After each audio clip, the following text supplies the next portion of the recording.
12 de julho é dia do engenheiro florestal. E o Tela Rural, é claro, não podia ficar de fora desta comemoração. A nossa equipe preparou uma matéria especial como forma de parabenizar os engenheiros e as engenheiras florestais pelo seu dia. Conheça melhor as atribuições desse profissional e também a importância do seu trabalho para o meio ambiente.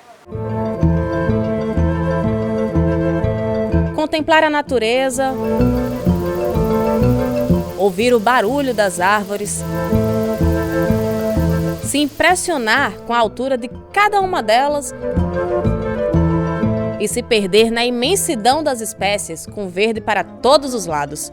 Para muitos, pode ser uma atividade relaxante, mas tem gente que leva isso tão a sério que vira até profissão.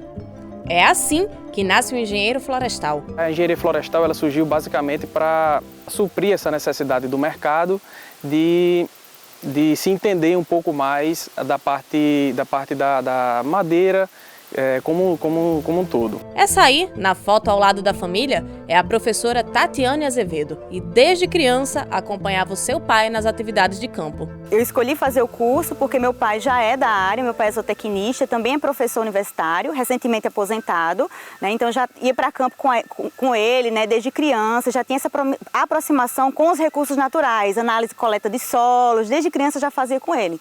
Então minha paixão pela área de ciências agrárias partiu daí. E após isso eu escolhi o curso de engenharia florestal em função das disciplinas que eu gostava, que eram ciências biológicas, cálculo, né? Porque engenheiro florestal tem que ter cálculo, né? Não pense que essa história é apenas de Tatiane. A maioria aqui já cresceu com os olhos voltados para o meio ambiente. Minha paixão pelo meio ambiente é desde criança, né? Eu tenho pessoas da minha família também que sempre gostaram de fazendas, tenho um tio meu que é engenheiro agrônomo e desde criança eu fui apaixonado pelo meio ambiente.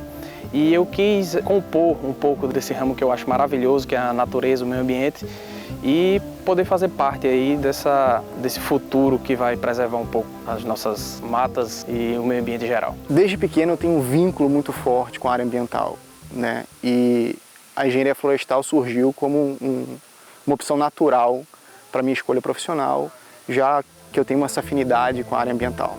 Esses dois aí já passaram pelo curso de Engenharia Florestal e hoje, formados pela Escola Agrícola da Universidade Federal do Rio Grande do Norte, trabalham juntos em busca de inovações que possam contribuir para um meio ambiente melhor e sustentável. A parceria surgiu porque a gente identificou uma necessidade de mercado para a criação de produtos integrados. Então hoje a gente tem um viveiro florestal que produz mudas, que atende os nossos projetos de reposição, os nossos projetos de recuperação de áreas degradadas. Todo empreendimento, desde um pequeno loteamento até uma usina hidrelétrica ou então um parque eólico, necessita de licenças ambientais. Então nós conseguimos o desfecho de toda a licença ambiental, toda a parte do licenciamento. Outro ramo de atuação é a parte de topografia, né? Nós fazemos toda a parte de levantamento topográfico.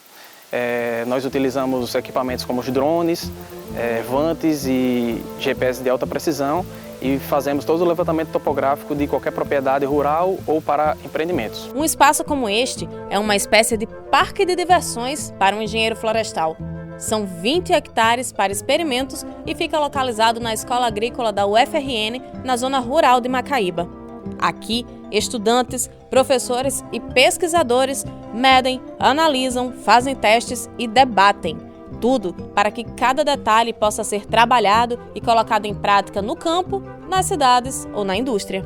A engenharia florestal ela abrange 4 grandes áreas de atuação. Na área de meio ambiente, a gente tem as atividades de licenciamento ambiental, recuperação de áreas degradadas, desmatadas e desertificadas, regularização ambiental de imóveis rurais, avaliação de impacto ambiental. Na área de silvicultura, vai desde a coleta de sementes, da produção de mudas e da implantação da floresta. A área de manejo florestal, né, que ela abrange as atividades de inventário florestal, mensuração, inventário florestal, levantamento fitossociológico, manejo florestal para exploração sustentável de madeira. E na área de tecnologia da madeira, a gente tem caracterização de madeiras, estudo de propriedades físicas e mecânicas da madeira, serraria, secagem, beneficiamento da madeira e tecnologia de produtos beneficiados a partir da madeira. Fernanda é daquelas pessoas que adoram cálculos. Deve ser por isso que ela está sempre assim, anotando tudo, cada número, cada medição. Mas ela também é apaixonada pela natureza. Daí, pegou os conhecimentos matemáticos e trouxe para cá. Neste ambiente ficou fácil, né? A escola agrícola, ela tem toda uma estrutura voltada para as ciências agrárias. A gente tem aqui cerca de 10 vezes maior a quantidade do campo central. Então a gente tem uma estrutura para poder fazer os experimentos em campo, tanto quanto que a gente aprende na teoria. E isso é bastante importante para o curso de ciências agrárias, né? Que a gente tem que fazer as práticas e poder realizar tudo que a gente vem aprendendo em sala de aula. Apesar da importância e da necessidade do engenheiro florestal, infelizmente aqui no Nordeste, essa área profissional ainda é bem pouco procurada, o que pode ser um problema, porque pode contribuir ainda mais para os processos de degradação ambiental. Isso se deve basicamente ao setor florestal aqui no Nordeste ainda não consolidado. A exemplo, né, do Sul e do Sudeste, onde a gente já tem um setor florestal mais fortalecido, a gente acredita que lá a procura seja maior e eles têm, né, o preenchimento de todas as vagas ofertadas. Aqui ainda não. Isso ocorre em função da falta de divulgação e da falta de consolidação do setor mesmo. Não que aqui não haja procura por madeira, muito pelo contrário. A gente tem muito setor industrial ainda dependente da lenha como principal fonte energética. Mas a vida do engenheiro florestal não se resume apenas ao campo, não. O sucesso dos experimentos tem raiz em laboratórios abastecidos com novas ideias que vão muito além dos usos comuns da madeira. Ainda temos os produtos florestais não madeireiros, há exemplos dos óleos essenciais, os taninos, né, entre outros que se encaixam nesse perfil. Então o tanino ele serve tanto para curtimento de couro, como para produção de adesivo de madeira, tratamento de efluentes e recentemente nós descobrimos algumas utilizações para fins farmacêuticos e para tratamento dentário. Nós temos espécies que já estão ameaçadas de extinção, a exemplo do angico vermelho, né? E nós estamos descobrindo outras espécies para suprir essa carência, essa demanda exacerbada sobre o angico, né? E ao mesmo tempo espécies que são consideradas dominantes, né? Que nós não teríamos o problema de encontrá-la extinta futuramente, a exemplo da jurema preta e do sabiá. Já são mais de 70 engenheiros florestais formados aqui pela Escola Agrícola. E de olho nas inúmeras oportunidades de mercado, os alunos investem seus conhecimentos em uma área promissora. Quando a gente entra no curso, a gente descobre outras áreas de pesquisa e passei a trabalhar em diversos setores, tanto na área de tecnologia como na área de ecologia, no caso da recuperação de áreas degradadas, na produção de taninos. Então, a gente não tem noção da dimensão do curso. A procura pelo serviço do engenheiro florestal tem aumentado, principalmente agora com alguns marcos legais que têm surgido no país. Temos grandes áreas de passivo ambiental que precisam ser restauradas no país e acreditamos que daqui para frente terá muito mais serviço para os engenheiros florestais para recuperar essas áreas degradadas. A vontade e o orgulho de ser um engenheiro florestal dá para ver de longe, assim, estampado no peito. Talvez por ter a certeza de que quanto mais eles trabalharem, maior será a garantia de qualidade de vida para todos.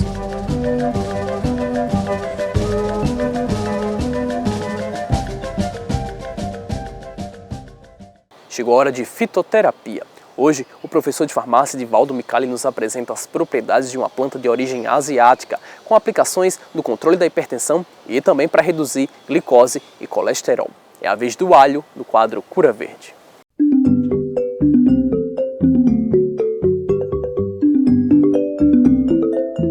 Hoje a planta que nós vamos apresentar como proposta de cuidar da saúde é o alho. Acredito que todos conhecem muito bem o alho, é uma planta inconfundível. Aliás, o alho é inconfundível em todo o mundo, porque o alho é uma planta cultivada em praticamente todos os países do mundo. O alho é uma planta que não é do nosso meio. O alho é uma planta de origem asiática e ela invadiu realmente a vida das pessoas aos poucos. E o nome científico do alho é Allium sativum. esse termo inicial ALL, que é a palavra allium, é de origem celta, que significa, a palavra significa quente, significa picante. Exatamente, o alho é um produto quente. Os pratos na culinária que levam alho são pratos quentes, são pratos fortes, né? Uma das características que ao longo da história o alho acabou puxando para si, que é um produto de característica energética. Embarcações antigas levavam grande quantidade de alho, de maneira que os marinheiros utilizavam o alho durante as viagens com a finalidade energética, para dar energia, para remar, para trabalhar, né? Mas o alho, no decorrer do tempo, passou a ter função terapêutica muito importante. Uma das mais importantes que nós temos no alho hoje é a função antihipertensiva, é a função para reduzir a pressão arterial. Mas quando eu falo reduzir a pressão arterial, não vamos depositar todas as fichas no alho. É importante também utilizar o medicamento antihipertensivo que o seu médico lhe recomenda, mas o alho também pode ser algo a acrescentar, algo a ampliar o seu resultado, né? As pesquisas mostram que o consumo de um dente de alho por dia pode proteger muito bem do entupimento do vaso, de uma arteriosclerose, de maneira que você tenha como um protetor cardíaco, um protetor respiratório muito importante. Também o alho consumido rotineiramente, ele tem uma função interessante para reduzir o colesterol e reduzir a glicose também, reduzir o diabetes. O alho tem uma função muito importante no fígado, ele aumenta a produção de bile, é um hepatoprotetor e aumenta o metabolismo de colesterol, fazendo com que o colesterol reduza com o tempo. A maneira que a gente usa o alho, esse daqui é o bulbo do alho, e cada parte que compõe o bulbo, que é o dente do alho, nós chamamos de bulbete. Então é esse bulbete aqui que nós vamos utilizar. O dente do alho, ele não tem nem um cheiro tão pronunciado, mas quando a gente corta o dente do alho e a gente quebra as suas células, aqui elimina a alicina. E a alicina tem um cheiro bastante, que a gente chama dentro da área de farmácia, um cheiro nauseabundo. É um cheiro bastante forte, porque quando a gente quebra as células, essa parte oleosa, ela elimina. E é exatamente esse cheiro pronunciado, esse cheiro inconfundível do alho, que faz com que seja essa substância a mais importante. Existe até à venda em supermercados o alho desodorizado. Esse alho não tem função biológica nenhuma, porque o principal agente ativo, ele tem radicais de enxofre e ele tem esse cheiro importante, que é aí que está o resultado dele. Então a maneira que a gente vai utilizar o alho é utilizar o dente do alho para fazer um chá. Você tem duas maneiras.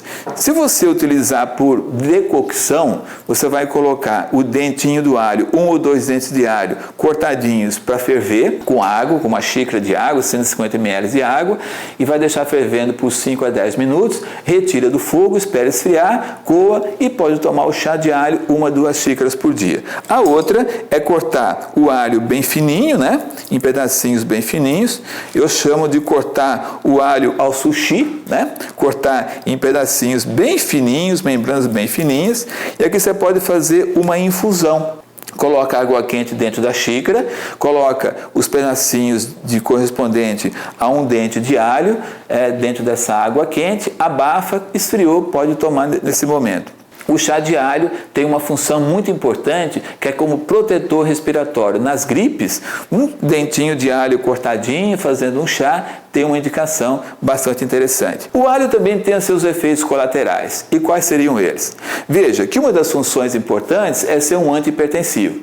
Se você estiver tomando o seu medicamento para pressão arterial e utilizar o chá de alho, obviamente que pode cair muita pressão arterial e a pessoa pode ter um desmaio, pode ter um cansaço progressivo, então não é interessante. O alho pode também reduzir muito a glicose, a pessoa pode ter uma hipoglicemia, então tem que ser utilizado na quantidade certa. Devido a esses componentes radicais de enxofre, o alho pode, não obrigatoriamente, pode irritar a mucosa gástrica. Algumas pessoas com o tempo podem desenvolver uma gastrite. Na contraindicação também, a gente recomenda que crianças acima de 2 anos de idade não utilizem o alho de maneira terapêutica. E também mulheres grávidas e especialmente mulheres que estão amamentando. O óleo do alho, que é a alicina, o componente que sai no óleo, que é a alicina, ele passa para a glândula mamária e é arrastado para o leite. Então, quando a mãe que está amamentando utiliza grande quantidade de alho, o leite materno fica com cheiro de alho e a criança rejeita o peito. Portanto, as mães estão amamentando, é bom não exagerar no alho, porque senão quem vai ficar chateado com isso vai ser a criança. Esse foi mais um Cura Verde. Nós apresentamos hoje um alho, que é uma iguaria, né, na nossa culinária e é um ícone também como planta medicinal. Eu sou o professor Edivaldo Micali e espero encontrá-los no próximo quadro Cura Verde.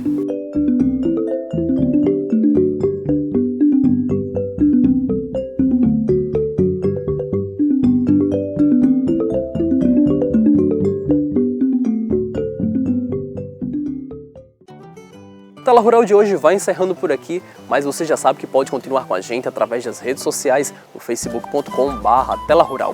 Reveja as nossas entrevistas, as reportagens e deixe lá a sua curtida e o seu comentário. Nos vemos de novo na semana que vem. Tchau e até lá!